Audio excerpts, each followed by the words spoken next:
এইটোৱে দাবী আজি মন কৰক ষ্টেচনৰ ফলত আপোনালোকে যাওক দেখিব কোনো এখন ট্ৰেইন নাই ৰাতিপুৱা আপুনি 9 বজাৰ পৰা সন্ধিয়া প্ৰায় 5 বজালৈ এই ৰঙিয়া জংচনৰ পৰা আপুনি গুৱাহাটী যাব না বঙাইগাঁও যাব কোনো লোকেল ট্ৰেইন নাই তেতিয়াহ'লে এই ৰেল ষ্টেচন এই বিশাল ৰেল শিল্প কিহৰ কাৰণে সেইটোৱে আমাৰ কথা যে ভাৰত আজি আপোনালোকে মন কৰক আমি ইয়াত লিখি দিছোঁ কিমান ইণ্ডিয়ান ৰেলৱে আৰ্ণ কৰিছে 256 crore তেওঁলোকৰ আয় ইনকাম হৈছে এই ইনকামটো কাৰ ব্যৱহাৰতহে ইনকামবিলাক তেওঁলোকে ব্যৱহাৰ কৰিছে যদি আমাৰ স্থানীয় মানুহৰ আজি ষ্টেচনত যাওক আপোনাৰ দেখাত আপোনাৰ বাহিৰৰ ফালে আপোনাৰ ধুনীয়া ৰং চং কৰিব ভিতৰত আপোনালোকে 1 নম্বৰ প্লেটফৰ্ম বাদ কোনো প্লেটফৰ্মত বহা টয়লেট নাই ড্ৰিংকিং ৱাটাৰ নাই চিটিং এৰেঞ্জমেণ্ট নাই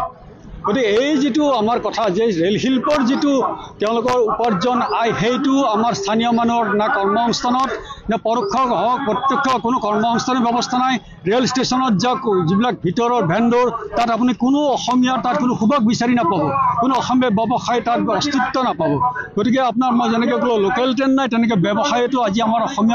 অসমৰ স্থানীয় জনসাধাৰণ বঞ্চিত হৈছে গতিকে এই স্থিতিৰ বিৰুদ্ধে আমাৰ যি প্ৰতিবাদ আমি এই আজি সমাৱেশৰ জৰিয়তে আমি আমাৰ মাননীয় জনপ্ৰতিনিধিসকলক আবেদন জনাইছোঁ যে আপোনালোকে সময় দিয়ক আমাৰ মাননীয় সাংসদ এই ৰঙিয়াৰ পৰা আমি গৌৰৱ কৰোঁ